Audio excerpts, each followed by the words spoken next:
Senhor nosso Deus, nós te agradecemos por esta manhã tão bonita. Obrigado pelo seu cuidado. E obrigada, Senhor, pelo privilégio da gente poder se reunir, poder te adorar e poder estudar a tua palavra, ó Deus, ouvir a tua mensagem. Que o Senhor nos dê sabedoria, que o Senhor nos dê discernimento e que o Senhor sonde nossos corações, ó Deus. Vê se há em nós algum caminho mau e guia-nos pelo caminho eterno. Nós te pedimos, ó Deus, por aqueles que não podem estar conosco, alguns estão enfermos, alguns estão fazendo outras coisas, que o Senhor os abençoe da mesma forma, Senhor. Que o Senhor possa curar, restaurar a saúde daqueles que estão debilitados, ó Pai.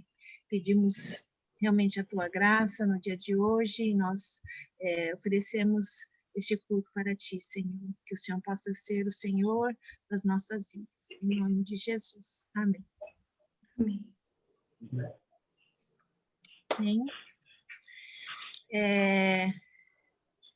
Então, separamos um louvor, né? Então, pode silenciar seus microfones e o Fred vai pôr.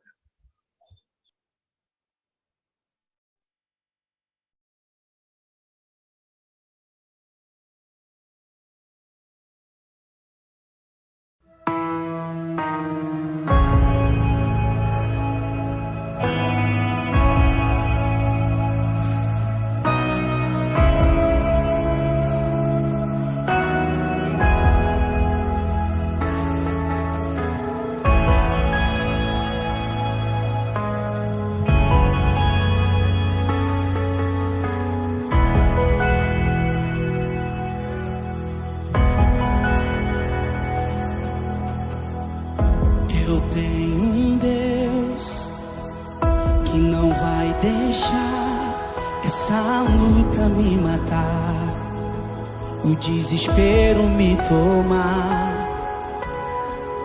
Por mais pressão que esteja a situação, o controle ainda está na palma de suas mãos. O choro dura uma noite, mas a alegria ela vem pela manhã.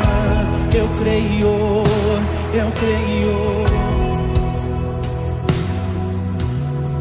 O choro dura uma noite, mas a alegria ela vem pela manhã. Eu creio. Levante as suas mãos e diga comigo, vai. Ainda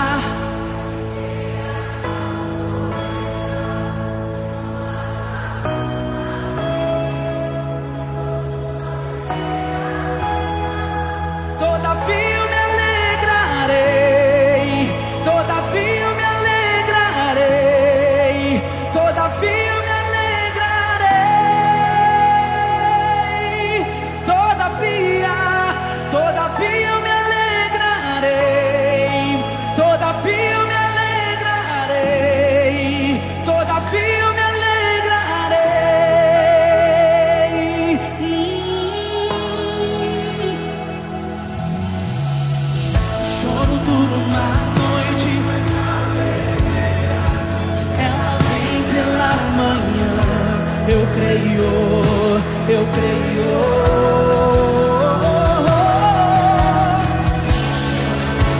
O choro dura uma noite. Eu creio. Levante as suas mãos e diga: ainda que a figueira não floresça, que não haja fruto na vide e o produto da oliveira minta, todavia eu me alegrarei, todavia eu me alegrarei, todavia eu me alegrarei, ainda que a figueira não floresça, ainda que a figueira não floresça, que não haja fruto na vide e o produto da oliveira minta, todavia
Aplauda o Senhor aí, gente!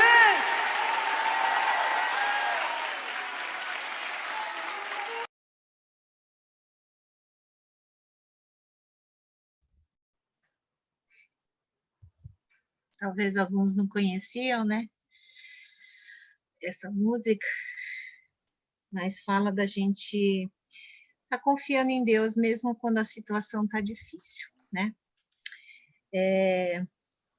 Vamos para o Salmo.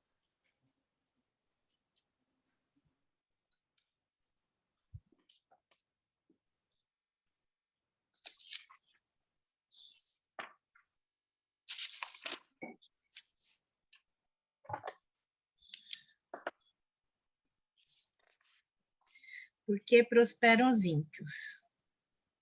Você já fez essa pergunta alguma vez na vida?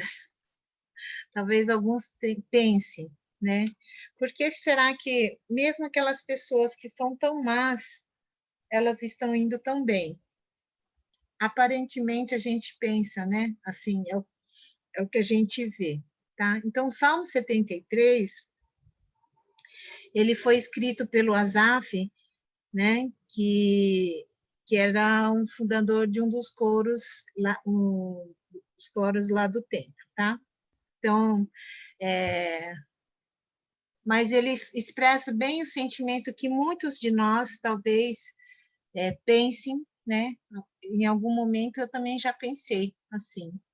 Por que que aqueles que não são justos, né? Aqueles que são ímpios, mesmo fazendo as coisas erradas, estão prosperando?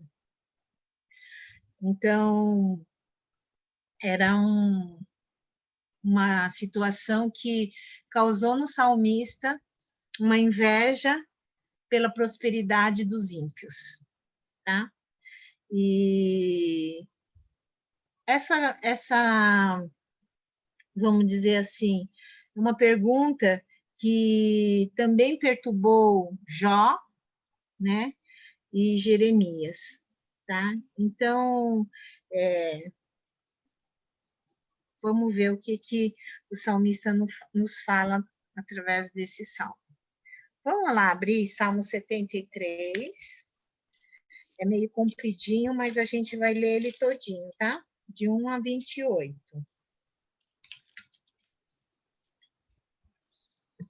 Alguém gostaria de ler? Eu leio. Tá. Bom, Salmo 73, 1 a 28. Na verdade, Deus é bom para o povo de Israel. Ele é bom para aqueles que têm um coração puro. Porém, quando vi que tudo ia bem para os orgulhosos e maus, quase perdi a confiança em Deus porque fiquei com inveja deles. Os maus não sofrem, eles são fortes e cheios de saúde. Eles não sofrem como os outros sofrem, não têm as aflições que os outros têm. Por isso, usam o orgulho como se fosse um colar e a violência como uma capa. O coração deles está cheio de maldade e a mente deles só vive fazendo planos perversos. Eles gostam de caçoar e só falam coisas más. São orgulhosos e fazem planos para explorar os outros. Falam mal de Deus que está no céu e com orgulho dão ordens às pessoas aqui na terra. Assim, o povo de Deus vai atrás deles e crê no que eles dizem. Eles afirmam: Deus não vai saber disso, o Altíssimo não descobrirá nada. Os maus são assim, eles têm muito e ficam cada vez mais ricos. Parece que não adiantou nada eu me conservar puro e ter as mãos limpas de pecado. Pois tu, ó Deus, me tens feito sofrer o dia inteiro e todas as manhãs me castigas. Se eu tivesse falado como os maus, teria traído o teu povo. Então, eu me esforcei para entender essas coisas, mas isso era difícil demais para mim. Porém, quando fui ao teu templo, entendi o que acontecera no fim com os maus. Tu os pões em lugares onde eles escorregam e fazes com que caiam mortos. Eles são destruídos no momento e têm um fim horrível. Quando tu levantas, Senhor, tu não lembras dos maus, pois eles são como um sonho que a gente esquece quando acorda de manhã. O meu coração estava cheio de amargura e eu fiquei revoltado. Eu não podia compreender, ó Deus. Era como um animal sem entendimento. No entanto, estou sempre contigo, e tu me seguras pela mão. Tu me guias com os teus conselhos, e no fim me receberás com honras. No céu, eu só tenho a ti. E, se tenho a ti, que mais poderia querer na terra? Ainda que a minha mente e o meu corpo enfraqueçam, Deus é minha força. Ele é tudo o que sempre preciso. Os que se afastam de ti certamente morrerão, e tu destruirás os que são infiéis a ti. Mas, quanto a mim, como é bom estar perto de Deus. Faço do Senhor Deus meu refúgio, e anuncio tudo o que ele tem feito. Amém. Obrigada. Então, vamos analisar este salmo, tá? Ele tem alguns ângulos diferentes, mas que, na verdade, demonstra a mesma coisa, tá? Primeira coisa, ângulo das influências. Primeiro, a influência maligna da inveja. Então, do versículo 1 até o versículo 14, ele vai falar dessa inveja, né, que tomou conta dele pela prosperidade dos maus. Mas também tem a influência benigna da fé, né? Então, versículo 15 a 28, o final, ele contrasta, né, esses dois momentos, né, vamos dizer assim. Talvez a gente pode ter sentido, né, mas é importante também entender que ele não tinha perdido a fé dele. Outro ângulo é dos pensamentos. Há um pensamento que é certo, que é Deus é bom. Com certeza Deus é bom, tá? Então a gente nunca deve esquecer disso. O outro pensamento errado é achar que os ímpios sempre vão se dar bem. Aparentemente pode ser que eles estejam tudo bem, mas o destino deles é certo, né? O salmista, então, ele faz essa comparação do caráter e do destino de um Deus que é santo, amoroso e puro, com os ímpios que mentem e têm como destino a sua condenação, tá? Então, por mais que aparentemente eles estão tudo numa boa, eles vão ter um fim certo, que é a sua própria condenação. Quando a gente olha, né, para esses ângulos, a gente... tem mais um ângulo aqui. O ângulo dos personagens, tá? Primeiro, Deus, então, ele é bom, ele é onisciente, ele é pessoal, ele é justo, ele é misericordioso, ele é soberano, né? Apesar de parecer que ele não está nos ouvindo, que ele está longe, que parece que a gente está sofrendo, mas a gente pode ter certeza que é esse o caráter de Deus e não vai mudar.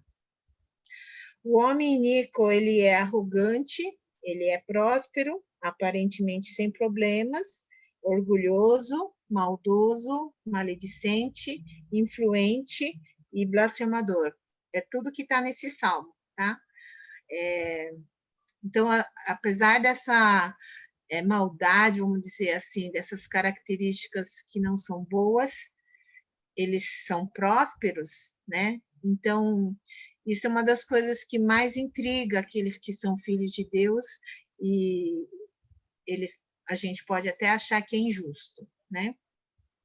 O salmista, então, ele se vê diante desses conflitos, uma luta do próprio coração contra a inveja, com esse desejo de prosperidade e com todas as suas convicções pessoais, porque de tudo que a gente ouve se você andar com Deus, você vai ser bem-sucedido, né? Se você conhecer essa palavra, vai ser bem-sucedido. Então, por que eu estou sofrendo se eu estou passando dificuldades e aquele que não está seguindo os mandamentos de Deus está prosperando? Então, é um dos conflitos que muitos têm e acabam achando injusto, né? E acaba até reclamando para com Deus, tá?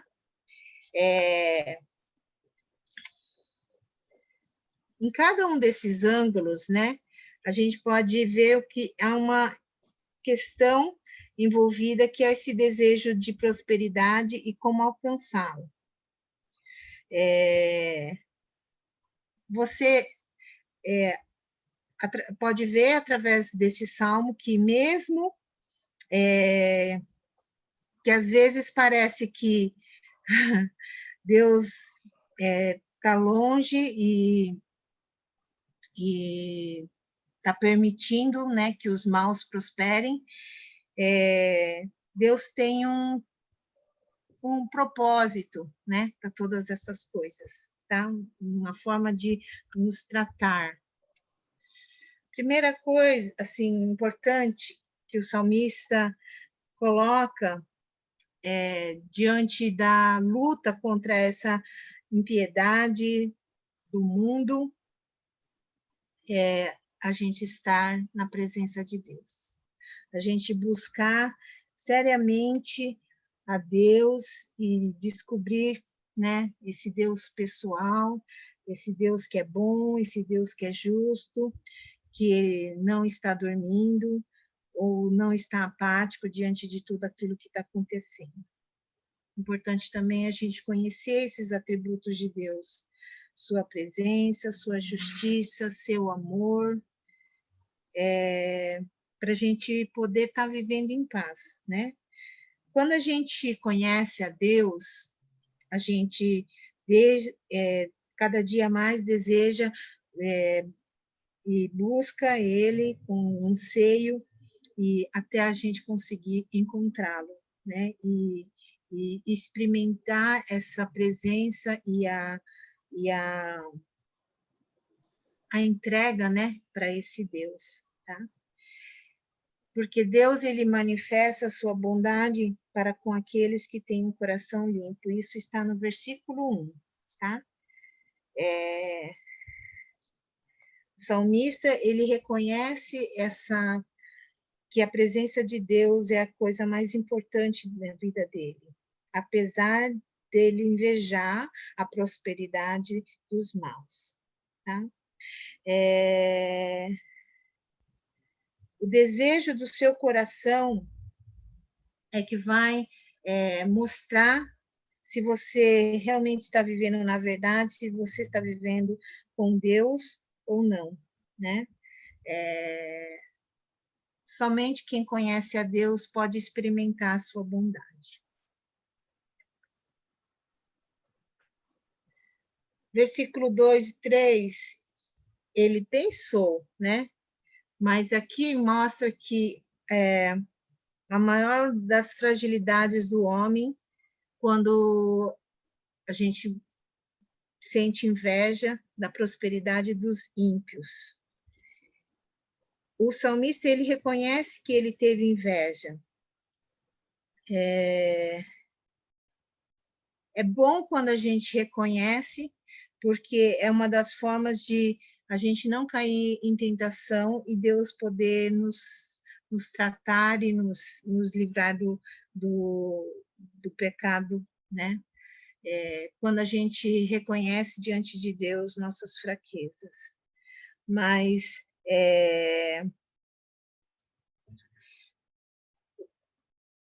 a inveja, ela traz uma tristeza, né? Porque você quer algo que você não tem daquelas pessoas que possuem. E eu acho que o mais triste aqui nessa situação é você desejar algo de alguém que está fazendo algo errado, entendeu? E está prosperando por causa de atos errados. Então, é muito triste. Se você chega nessa situação, sendo filho de Deus, eu acho que é uma coisa bem problemática.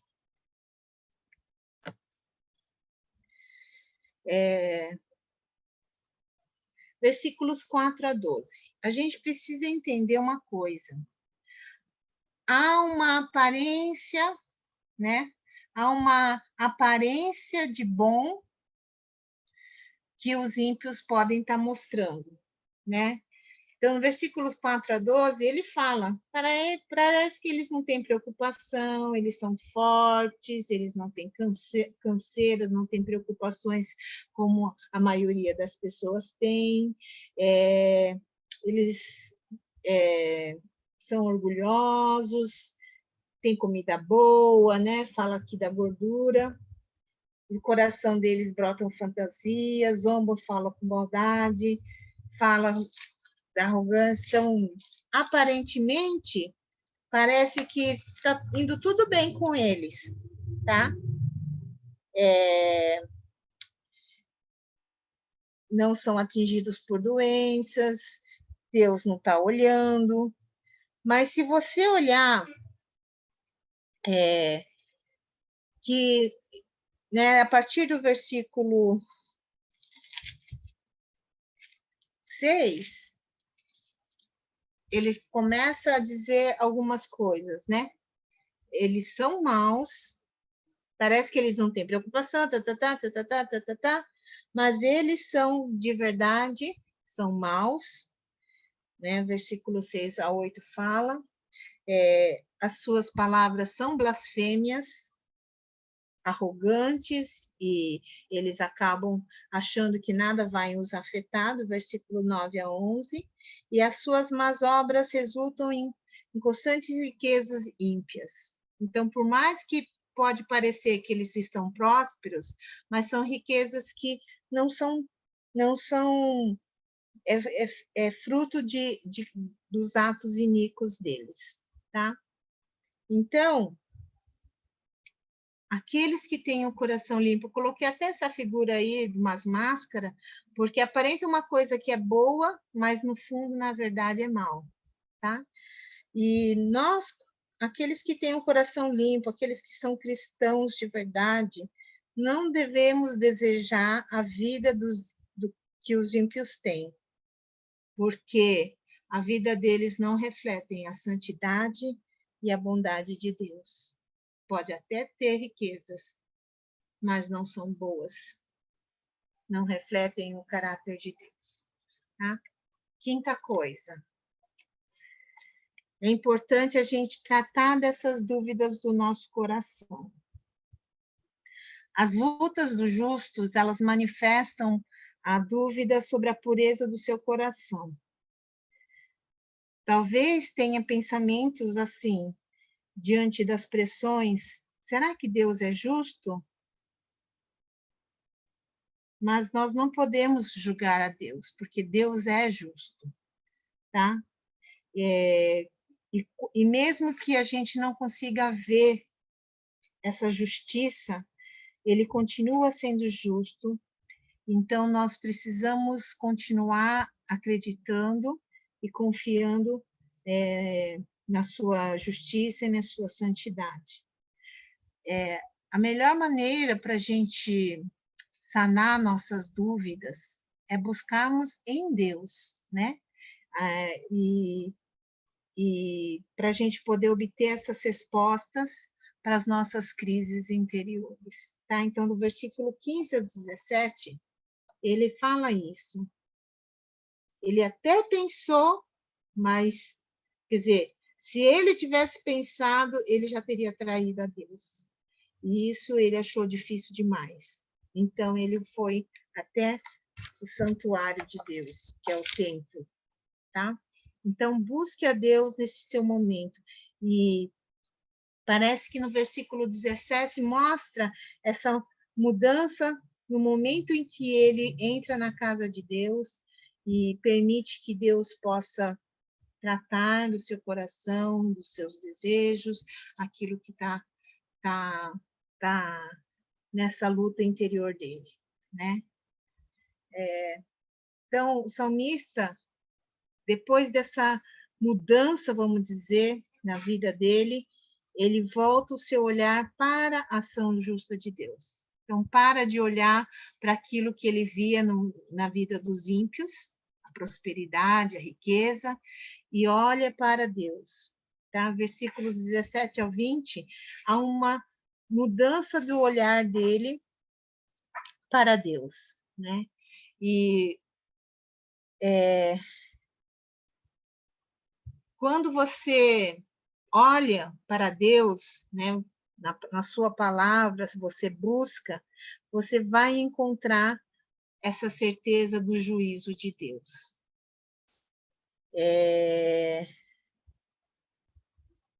Aí, então, ele percebe o destino do caminho dos ímpios, tá?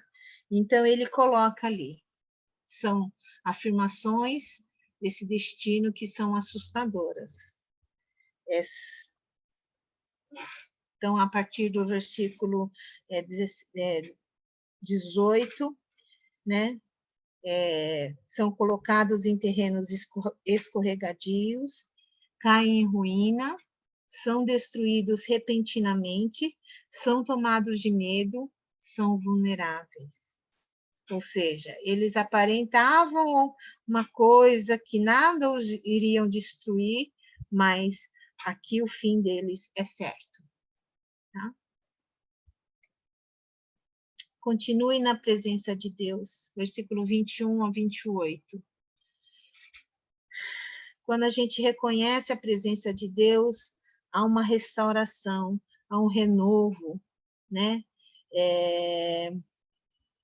Então, depois dessa luta que ele teve em relação à inveja, ele reconhece, né, que ele estava sendo tolo, né, a ponto de parecer um animal sem conhecimento, sem entendimento, né, versículos 21 e 22. Mas aí ele recupera essa sensatez, porque ele percebe que Deus nunca o desamparou, né, e nem jamais fará.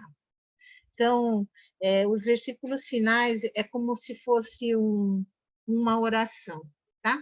Então, seria assim, do versículo 21 ao 22 seria a oração do justo, mostrando arrependimento pelas atitudes irracionais.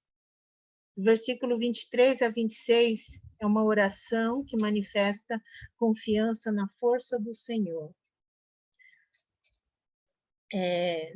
No versículo 27 é uma oração que manifesta a justiça de Deus, né? Reconhece isso. Versículo 28 tem a conclusão que o justo tem essa confiança plena no soberano Deus, né? Bom é estar perto de Deus. Faço do Senhor Deus o meu refúgio para proclamar todas as suas obras. Conclusão. Mesmo que o Salmo 73 foi escrito por Asaf, ele poderia ter sido escrito por qualquer um cristão que vive neste mundo que jaz no maligno, né? E que tem essas lutas internas e externas, né? Por estarmos vivendo neste mundo que é dominado pelo mal, né? Então, desejar algo não é ruim, mas querer aquilo que pertence aos outros, que foi conquistado por meios errados, aí sim revela que você precisa de cuidados espirituais, que você precisa estar perto de Deus, que você precisa buscar mais a Deus, tá? Para a gente poder ser curado dessa inveja, né, pelas prosperidades dos maus, é a gente aprender a se satisfazer em Deus, né? Se a gente tem Deus, a gente tem tudo. Ele quis dizer isso quando ele fala assim: quem tenho eu no céu além de ti? Quem poderia eu querer na terra além de ti? Ainda que a minha carne e o meu coração desfaleçam, Deus é a fortaleza do meu coração e a minha herança para sempre. Ainda que talvez alguns estejam muito passando dificuldades, a gente pode ter certeza que não há nada melhor do que estarmos perto de Deus, não há nada melhor do que termos a Deus. Mesmo que a gente não tenha todas as outras coisas, a gente tem Deus, a gente tem tudo. E o que a gente tem é o que a gente precisa, o suficiente para que a gente precisa. Talvez o que a gente está desejando são coisas a mais que a gente não precisa.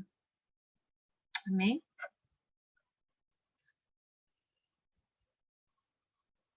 Vamos orar?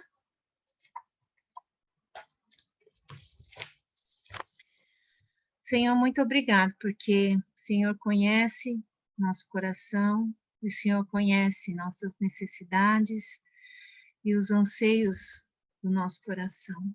Pai, perdoa quantas vezes nós acabamos nos indignando com a prosperidade dos maus, mas a gente sabe mesmo que o nosso melhor bem é o Senhor. E que a gente só precisa disso. As outras coisas podem até inflar nossos egos, possam até nos satisfazer em nossas carnes, mas, ó Deus, que nosso coração possa sempre estar olhando para Ti e nos ajuda, Senhor, a reconhecer os Teus caminhos. Ó Pai amado, que a gente possa não se perder dessas coisas que o mundo nos oferece, ó Deus, que às vezes pode nos roubar de estar na Tua presença. Então, Deus, que o Senhor nos ensine cada dia mais, para que a gente cada dia mais possa andar na Tua presença, experimentando alegria e satisfação contigo. Eu te peço, ó Deus, por aqueles que estão sentindo necessidades reais, ó Deus, e não têm visto essa bênção de caminhar contigo, que o Senhor possa ajudá-los. Abençoa, Senhor, e supre cada uma de suas necessidades.